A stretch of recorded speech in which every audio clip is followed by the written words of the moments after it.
The administration made a fatal mistake. Sometime November, they conducted their own survey.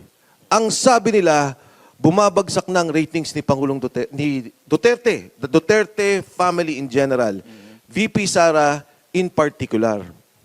Anong ginawa nila? Inimbitahan nila sa Senado si Pangulong Duterte. Tumaas yung rating. Inimbitahan nila sa Kongreso. Tumaas ulit ang rating, lalong tumaas.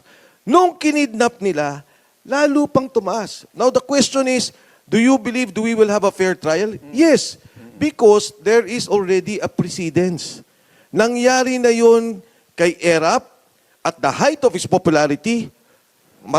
Mabigat ang ratings ni Erap when he was ousted, when EDSA 2 happened. At doon nangyari na po kay GMA. Na si GMA, as you well know, till the end of his term, had control of the government, control of the armed forces, control of the police.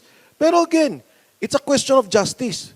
Ang tingin ko, dapat sa ganong sitwasyon, walang politika, walang sinasabing sinong hawak mo, filean nyo ng kaso, ikulong ninyo. Kung nakikita nyo, o talagang ang kaso, ay dapat siyang makulong. The difference